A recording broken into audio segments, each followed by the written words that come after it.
조금만 더 기다려 봅시다. 혹시 배운 거에 대해서 아니면은 이 과목 전체에 대해서 질문 같은 거 있으면 지금이 좋은 기회입니다.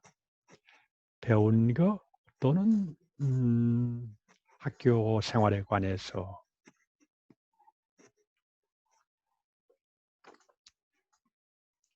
예전번에 배운 개인의 선택에 관해서 또는 상호작용 협력에 관해서 또는 이 과목 출석 이런 거에 관해서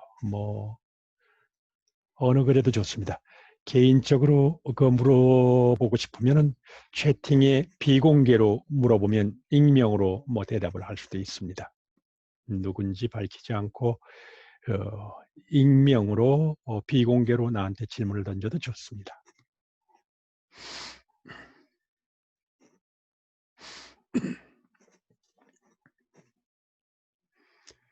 사실은 우리가 이 줌을 이용해서 면담 같은 것도 할 수도 있긴 있겠네요.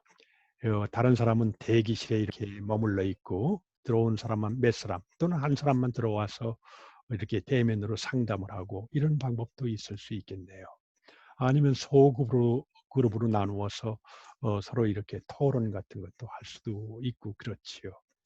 지금은 우선 좀 편하게 그냥 가고 있습니다만 여러 가지 새로운 아이디어를 시도해 볼 만도 할 것 같습니다. 전부들 비디오를 좀 켜주세요. 비디오를 안 킨 사람들이 제법 있어요. 비디오를 켜주세요. 비디오 시작 요청 안 해도 스스로 좀 켜주세요. 비디오를 좀 켜주세요. 전부들 예, 좋습니다. 아주 좋습니다. 아주 좋습니다. 음, 어디서는 지금 초등학교 학생은 새로 3분의 1씩이라도 학교를 간다라고 그러대요. 일주일에 한두 번이라도. 올해는 언제 그렇게 되는지. 유혜리 양도 비디오 안 킨 사람들 제법 있어요. 정혜창 군도 비디오를 좀 켜주세요. 김준 군도 비디오 좀 켜주세요. 유혜리 양도 좀 켜주고요. 오케이, 조시연. 좀 켜주세요. 비디오 시작 요청, 비디오 시작 요청. 하여간 합니다. 그래서 지금 77명이 들어왔는데 1분 정도만 더 기다려 볼까요? 김도균, 조시연 어디가 있습니까? 김도균, 비디오 시작하세요. 김동민, 어떻게 된 건가?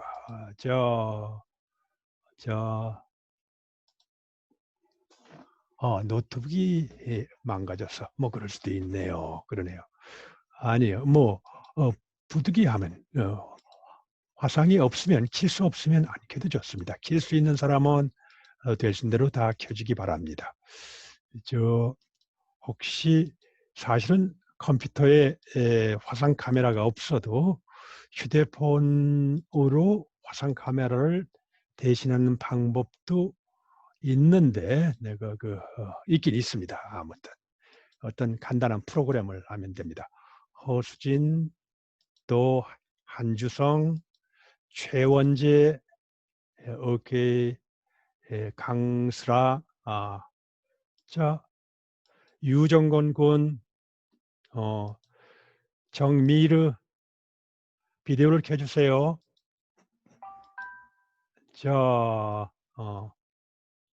비디오를 켜기 어려운 사정이 있다는 건가요? 카톡으로 보내온 건가요?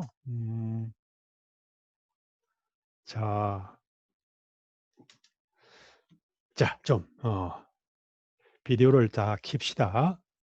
아직도 비디오 유정건 군, 문성일 군, 심찬용, 이연희 비디오 좀 켜주세요. 자, 최원재 군 계속 그런가요? 최동현, 최지은도 너무 여러 세계 얘기하나요? 다들 비디오를 좀 켭시다. 예, 비디오를 켜는 게 서로 그렇게 하도록 합시다. 음, 예, 보기 좋습니다. 손 좀 한번 흔들어 봅시다. 운동 삼아 손 좀 한번 흔들어 보세요. 예, 반갑습니다. 예. 자, 우리 이제 얘기로 들어갑니다. 오늘이 사실은 이제 오리엔테이션에 이어서 첫 번째 오리엔테이션은 전반적인 걸 설명했고 경제학에 대해서 설명했지만 그 다음에는 이제 개인의 선택에 대해서 7가지 원칙을 배우고 지난 시간에 상호작용에 관한 7가지 원칙을 다 배우지는 못했지요. 2개를 남겨놨습니다.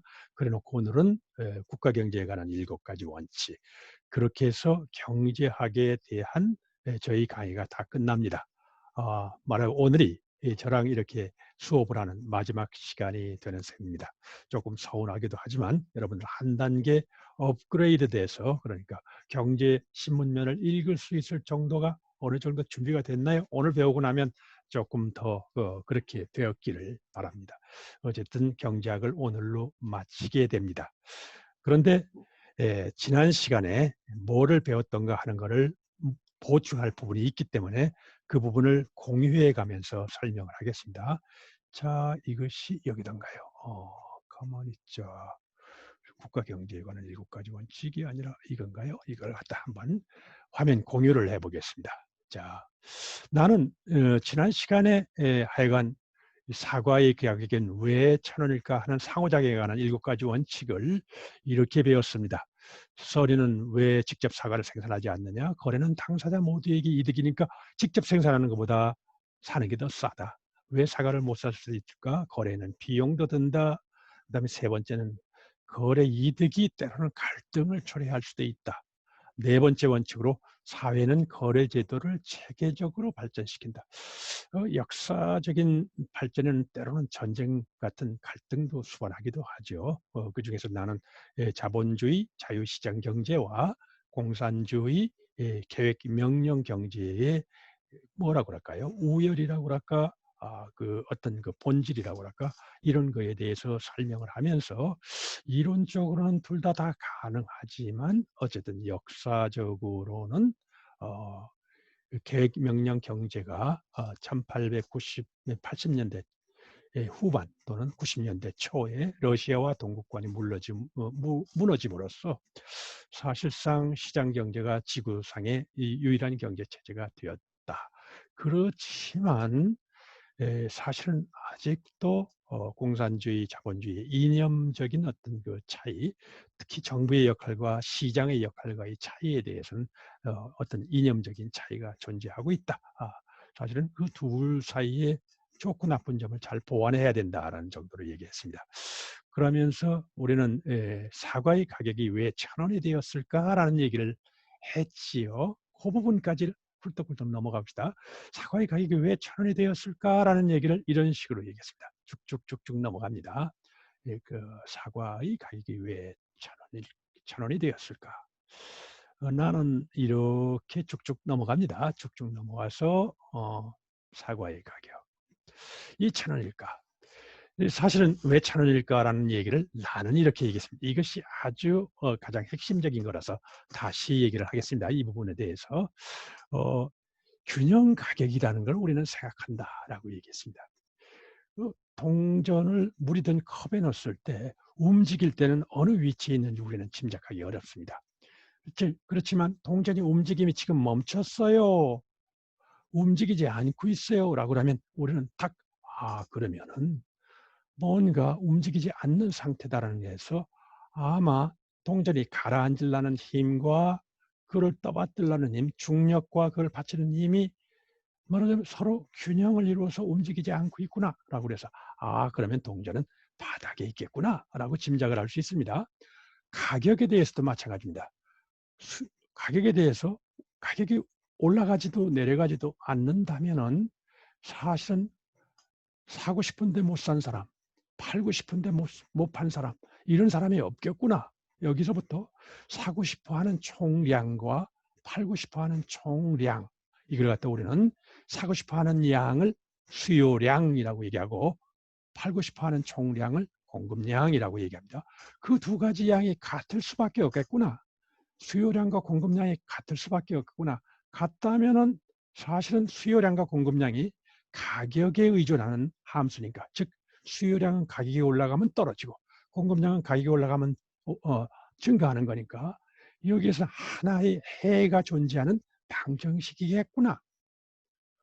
이렇게 짐작하게 하는 건 너무 어려운 일일까요? 바로 그 얘기입니다. 따라서 우리가 만일에 수요량과 공급량을 나타내는 가격의 함수로 나타내는 곡선을 갖다 그린다면 두 곡선의 교점에서 방정식의 해, 즉 방정식의 해, 즉 균형 가격이 발견되겠구나 라고 짐작을 할 수 있습니다. 거꾸로 얘기하면 만일에 사과가 1,000원의 가격을 오랫동안 유지했다면 그 부분의 수요 곡선은 그 가격에서 어떤 수량과 공급 곡선이 그 가격에서 어떤 수량이 서로 어떤 숫자, 여기는 20억개로 되어 있습니다만 거기에서 같아지겠구나 라고 우리는 짐작할 수가 있습니다. 수요 곡선, 공급 곡선이 만나는 곳에서 가격이 결정된다라는 얘기를 했습니다. 그러면서 우리는 사실은 수요 곡선, 공급 곡선이 이동하면 생산량과 소비량을 맞추느라고 끊임없이 가격이 조정된다. 결국은 가격은 생산 소비를 일치시키도록 계속 조정이 되는 어떤 그런 변수 역할을 한다라고 얘기했습니다. 그런 가격 조정이 없다면 마스크 전에처럼 줄을 서서 선착순을 하거나 아니면 제비뽑기를 하거나 아니면은 이쁜 사람에게만 주거나 뭐 이런 일이 생겨나게 된다. 나는 이쁜 사람에게 준다는 얘기는 조금 그 과한 얘기일는지는 모릅니다만 그걸 판매자 선호라고 얘기합니다. 개수는 적은데 또는 거꾸로 일자리 수는 적은데 많은 사람이 그걸 바라면 그거 어떤 식으로 선착순을 주거나 제비뽑기를 하거나 또는 빽이 있는 사람에게만 먼저 주거나 그러면 어떤 부정이 생기거나 이런 여지가 되겠죠. 이런 얘기입니다. 가격이 조정 기능을 얘기했습니다. 근데 사실은 이 가격이 사과에 대해서만 있느냐 하면 그건 아니죠. 여러 가격들이 당연히 있죠. 말할 것도 없이 여러 가격들이 있습니다. 의식주, 옷 가격도 있고, 먹을 거 가격도 있고, 주택 가격도 있고, 거기다 나아가서 우리가 생산에 동원하는 노동이나 자본에도 가격이 있고, 이자에도 가격이 있고, 증권에도 가격이 있습니다. 모든 이런 가격을 나는 사과 가격을 핵심으로 얘기했지만 모두가 수요와 공급이 일치하는 수준에서 결정이 된다. 그래서 수요와 공급이 엄청나게 중요하다라고 이 얘기를 했습니다. 그래서 앵무새를 경작자로 만들려면 수요와 공급 두 단어만 가르치면 된다. 이 얘기를 했습니다. 참 여러분들에게 어떻게 생각하면 먼 거리로 온 거죠.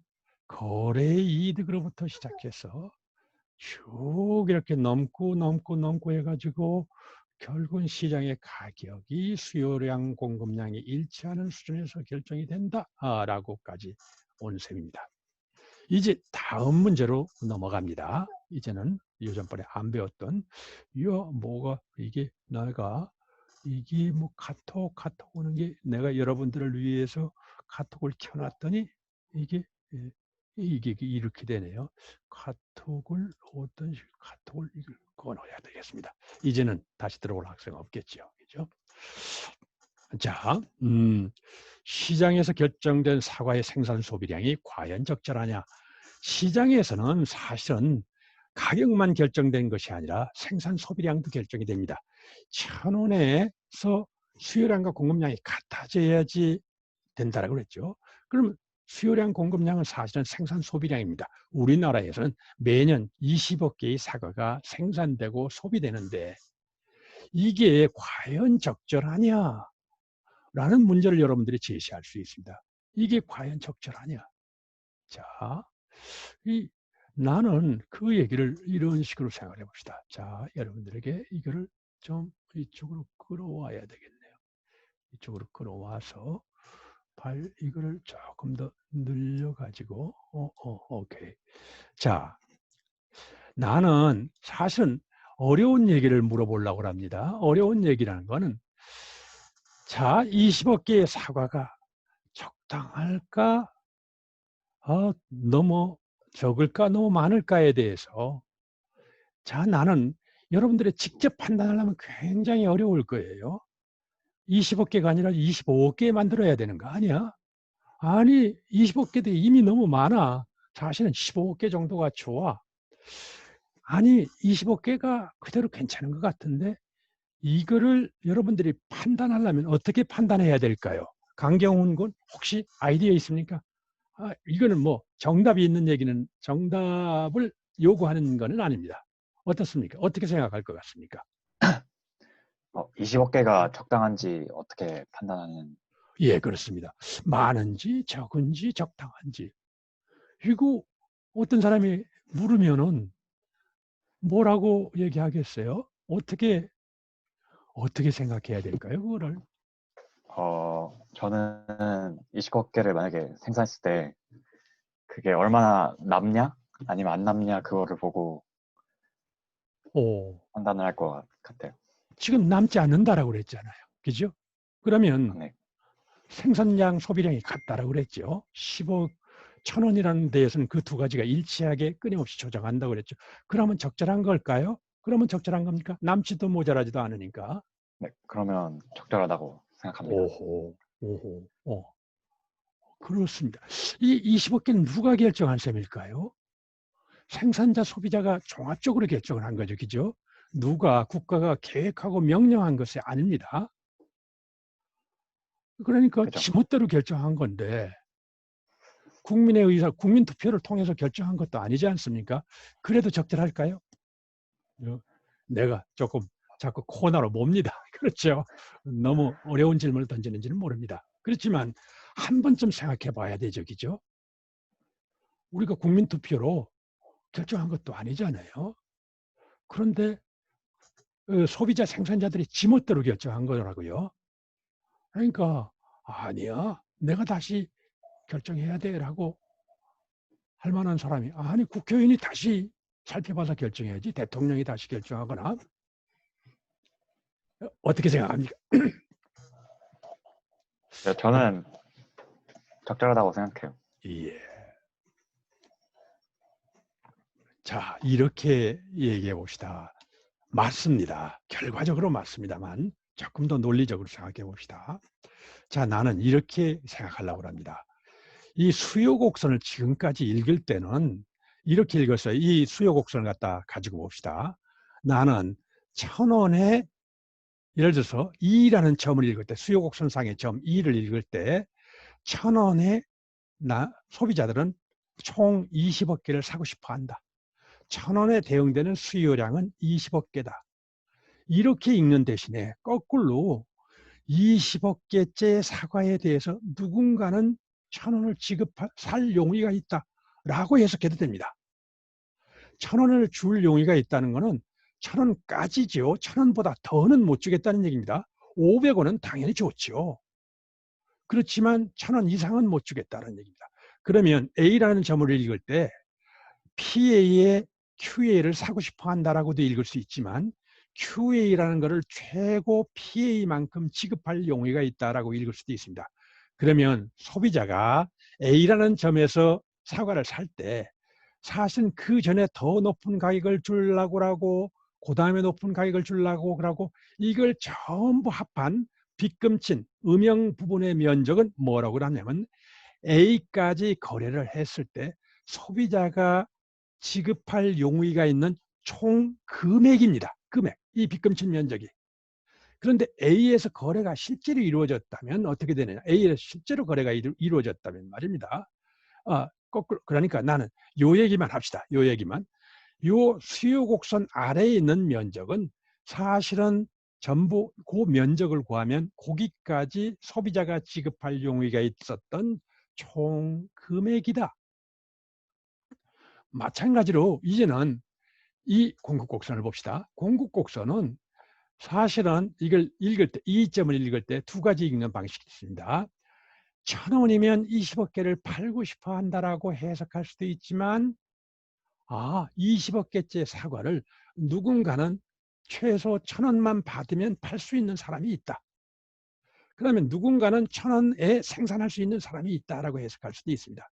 그러면은 요거는 최소한도의 금액이니까 1,000원보다 더 주면 좋지요. 더 적으면 안 됩니다. 이건 최소한도의 금액입니다. 최소한도 받고 싶은 금액입니다. 최소한도 받고 싶은 금액은 꼭 비용입니다.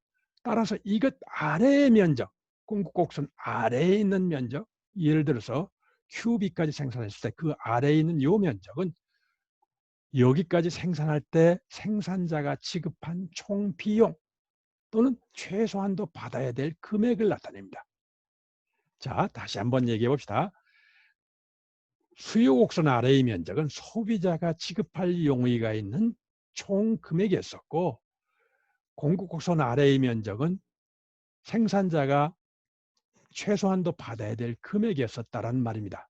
그러면은 예를 들어서 이런 식으로 이제는 얘기를 해봅시다. 여기에서 난 이제 이 얘기를 하려고 하는 거예요. 여기에서 우선 A라는 점에서 거래가 이루어질 때 어떻게 되느냐를 연구하려고 하면 A라는 점에서 거래가 이루어질 수 있다는 걸 먼저 보이겠습니다. 자, 먼저 수요곡선 아래쪽은 무슨 얘기입니까? 수요곡선 2급보다 아래에 있는 가격을 아래면 소비자들이 만족하는 가격과 수량의 조합입니다. 이 수요곡선은 소비자가 만족하는 점의 상한선입니다. 소비자는 이 아래에 있는 어디에서도 거래가 이루어지는 걸 합의합니다. 공급자는 어떻습니까? 공급곡선은 생산자가 받아야 될 최소한도의 금액이고 그 위 이상의 금액은 언제든지 좋으니까 파란색 음영은 공급자들이 만족하는 가격 수량의 집합입니다. 그러면 쌍방 간의 합의가 이루어지려고 하면 어떻게 해야 될까요? 쌍방 간의 합의가 이루어지려면 거래하려고 하는 부분이 서로 겹쳐야 돼요. 따라서 수요곡선 아래 공급곡선 위에 있는 부분에서만 거래가 이루어질 수 있습니다. 합의는 거기에서만 이루어질 수 있어요. 따라서 A라는 점에서 합의가 이루어질 수 있다는 걸 여러분들 주의하세요. 이것을 그래서 거래 가능 영역이라고 부릅니다. 이 거래 가능 영역 A에서 거래가 이루어질 때 어떤 일이 일어나는가를 봅시다. A에서 거래가 이루어지면 자, A에서 거래가 이루어졌습니다. 수요곡선 아래에 있는 면적은 소비자들이 지급할 용의가 있는 총 금액이었어요. 근데 실제로 지급한 금액은 1,200원으로 5억 개어치만 원을 지급했습니다. 그러면 5억 개에 1,200원 뭐 어떻게 됩니까? 6천억 원이죠. 6천억 원을 소비자들은 지급했지만 실제로 소비자들이 지급할 용의가 있었던 금액은 요 빨간색 면적만큼 더 컸습니다. 요 부분을 뭐라고 부르냐면 우리는 소비자 잉여라고 부릅니다. 나는 사실은 2,000원이어도 사 먹을 텐데 사과를 1,200원에 사 먹었어. 그러면 난 800원 이득이야 라고 할 수 있지 않습니까? 2,000원까지 지급할 용의가 있었는데 1,200원에 샀다. 어떤 사람은 사실은 뭐 1,000원에 1,500원인데 1,200원. 그러면 300원인 사람도 있고 그러겠죠. 그걸 전부 합하면 요 피금친 면적이 된다는 얘기입니다. 뭐라고 한다고? 요걸 소비자 잉여라고 부른다고. 자, 이제는 생산자 얘기를 돌아갑시다. 생산자는 사실은 공급국을 아래에 있는 요 면적만큼만 받으면 됐었어요. 근데 실제로는 1,200원씩 받았어요. 5억 개를 생산해가지고. 6천억 원을 받았어요. 그러면 사실은 최소한도 받아야 될 금액보다도 훨씬 더 많이 받았습니다. 요 파란색으로 표시한 부분을 뭐라고 하냐면 그 시장에서 팔 수 있었기 때문에 나는 좋다라고 생각하는 생산자 잉여입니다. 코로나 때문에 지금 뭐 물건이 안 팔려서 내 돈, 내 사과를 내가 1,000원 받고 파는데 1,200원 받고 파는데 그게 뭐가 이득이라고? 아닙니다. 1,200원에 파는 사람은 1,200원보다 적은 비용을 들여서 생산했기 때문에 팔려고 그랬던 겁니다. 그런데 그걸 파는 기회를 줬기 때문에 이 사람은 사실은 6천억 원을 받아서 실제로는 3천억 원만 받아도 되는데 3천억 원만큼 생산자 잉여가 생겼었던 겁니다. 따라서 A라는 점에서 하면 윗부분만큼 소비자 잉여가 생기고 아랫부분만큼 생산자 잉여가 생깁니다. 소비자 잉여를 컨슈머 서플러스라고 그러기 때문에 CS라고 썼습니다. 생산자의 잉여를 producer surplus라고 그랬기 때문에 PS라고 썼습니다. 이 두 개를 합한 거를 CS 플러스 PS를 소셜 서플러스, 사회적인 잉여라고 부릅니다. 따라서 A라는 점에서 거래를 했을 때 사회적인 잉여는 요 파란색 면적, 빨간색 면적을 합친 사다리꼴 부분이 됩니다. A에서 했을 때 사다리꼴 부분이 사회적인 잉여다. 자, 이제는 그 사회적인 잉여가 어디에서 생겨났을까를 이제 생각해 봅시다. 공짜는 없다 뭐. 근데 사회적 잉여가 생겨났어. 소비자는 사실은 지급할 것보다 더 싸게 샀고 생산자는 최소한도 받아야 될 것보다 비싸게 팔았어. 이런 일이 왜 가능할까요? 그거는 사실은 거래의 이득 때문에 가능합니다. 강슬기 양, 거래 이득이 뭐 때문에 생긴다고 그랬습니까? 거래 이득이 지난 시간에 얘기했죠. 거래 이득 두 가지 소스가 있었어요. 무슨 이득과 무슨 이득? 수요와 공급. 수요와 공급은 강슬기와 강경원도 둘이다, 그렇지? 그렇지만 아닙니다. 거래 이득은 뭐에서 생긴다고? 하나는 자기가 나는 인슐린을 가지고 있는데 사실은 페니실린이 필요하고 이렇게 되기 때문에 생긴다고 그랬습니다. 교환의 이득이 첫 번째 요청입니다. 교환의 이득이 있다는 걸 알고 나는 인슐린만 가지면 모든 것 다른 것도 생산할 수 있겠네. 교환할 수 있겠네. 그럼 내가 피규어위를 가지고 있는 인슐린만 가지고 의식주 모두를 다 해결하자. 분업의 이득입니다. 그렇죠? 그래서 사실 거래 이득은 교환의 이득, 분업의 이득에서 생겨납니다. 그런데 그것이 여기에서는 뭐로 나타난 거냐면 사회적 잉여라는 형태로 나타난 겁니다. 바로 그것 때문에 나는 사과를 하지 않고 뭔가 다른 걸 합니다. 그리고 사과를 사 먹으니까 내가 직접 생산하는 것보다 싸게 생산할 수 있습니다. 나는 농부인데 비교우위를 가지고 있어서 사과를 생산해서 다른 거를 바꾸는 게 나한테는 이득입니다. 그래서 이건 교환의 이득과 분업의 이득에서 이 사회적 잉여가 생겨난 겁니다. 이 사회적인 잉여를 여기서 이런 경우에는 A라는 점에서 거래가 있다라고 합시다. 거래 가능성이 있습니다. A에서 어떤 힘이 작용할까요?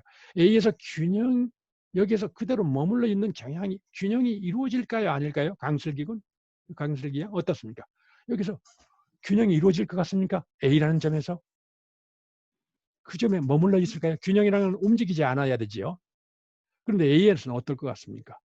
A는 바뀔 수도 있다고 생각합니다. 뭐라고? 다시 한 번만. A의 지점이 바뀔 수도 있다고 생각합니다. 바뀌는 경향이 있습니다. A에서는. 봐요. 소비자는 나는 지금 1,500원 줘도 사고 싶은데 1,200원에 살 수 있네. 나는 사실은 여기서 보면 나는 한 500원만 받아도 되는데 1,200원을 받네. 그러면 소비자하고 농부가 야, 하나 더 사자. 농부. 그래, 하나 더 사줄래? 고맙다. 더 줄게. 그러니까 A에서는 어떤 경향이 있겠습니까? 소비자 생산자가 서로 거래량을 늘리자라고 할 경향이 분명히 있습니다. 따라서 A에 머물러 있지 않습니다. 그래서 A에서 B로 간다고 합시다. B로 가면 그 경향이 없어질까요? 아닙니다. 더 하자. 더 오른쪽으로 더 갈 수 있지 않냐. 어디까지 갈 것 같습니까? 강슬기야, 어디까지 갈까요? 이득이 겹치는 만나는 부분에서 점까지 갑니다. 맞아요. 균형에 대한 다른 설명입니다. 전에는 수요 공급 곡선이 만나는 점에서 가격이 변하지 않는다라고 그랬죠. 나는 거래 가능 영역에서 소비자 생산자들이 서로 거래를 상호 유리한 거래의 기회를 찾아가는 과정에서 B점에서 머물러 있지 않고 이윽고 E점이 될 때까지 확장되는 경향이 있다라고 얘기한 겁니다. 거기에 일단 가면 어떻습니까? 강슬기양 더 거래를 확장할 동기가 있을까요? 없을까요? 여기서 E에서 더 오른쪽으로 가자. E에서 더 오른쪽으로 가면 서로에게 이득이 없기 때문에 맞아요. 움직이지 않을 것 같습니다. 이제는 움직이지 않습니다. 움직이지 않는다는 건 거기서 균형을 이룬다는 얘기입니다. 그렇죠? 이거 중요한 얘기죠. 거기서 나는 균형을 이룬다는 말이 사실은 여기서는 사회적인 잉여를 극대화한다라고 얘기를 했습니다. 그래서 이 경우의 균형은 좋은 거다라고 얘기했습니다. 이 경우의 균형은 좋다. 그렇게 해서 결정된 것이 20억 개다라는 얘기입니다. 그러면 사과 시장으로부터 상호 유리한 거래 기회를 다 소진시켜서 소비자 생산자가 거기에 20억 개를 생산했으면 틀림이 없다라고 짐작을 하면은 거기서 협력의 이득이 가장 크게 됐구나. 따라서 20억 개는 적절하다라고 판단을 할 수가 있게 됩니다. 강경군이 맞았습니다. 그렇죠? 그런데 그 논리까지는 몰랐을는지 모르죠. 그죠? 강경군 맞습니까? 이제는 네. 적절한데 적절하다라고 판단하는 근거가 조금 더 섬세해야 되죠. 여기서는 모자라지 않습니다. 남는 것도 없습니다. 그거에 착상한 건 가만 있죠. 뭡니까? 내가 미안합니다. 이게 뭔가가 지금 문제가 생겼습니다. 잠깐만요.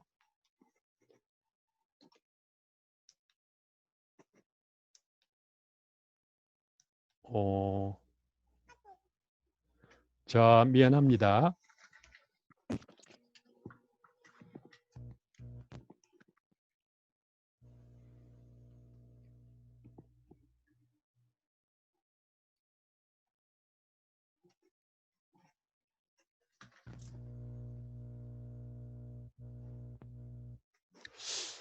이게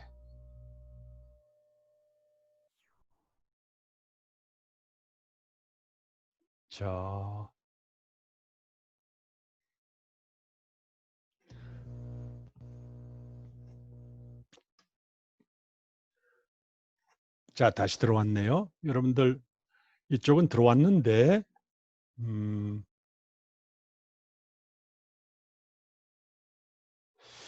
이것이 잠깐만 공유를 중지하겠습니다.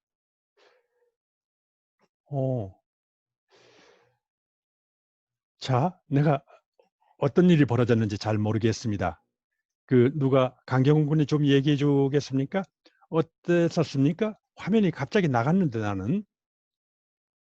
그냥 교수님 화면이 멈췄다가 지금은 그 교수님 얼굴만 보이고 있습니다. 아, 그렇군요. 예. 그게 나 왜 그랬는지 갑자기 그렇네요. 자, 다시. 그래서 저는 화면 공유를 껐습니다. 끄니까 그렇게 된 건 사실입니다. 자, 이제는 화면 공유를 다시 시작했습니다. 그런데 그게 화면에 잘 안 보이네요.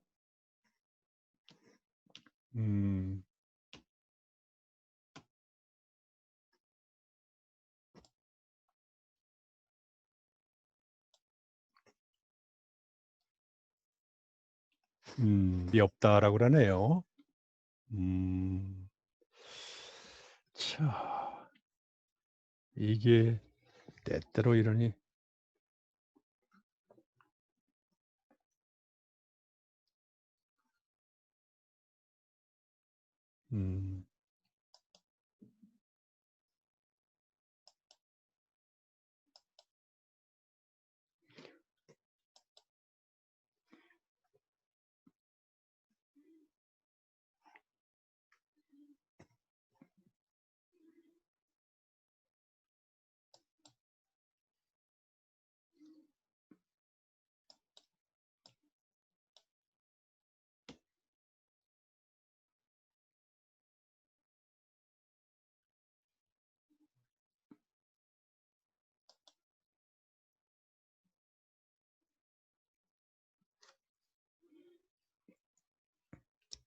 제가 다시 들어가겠습니다.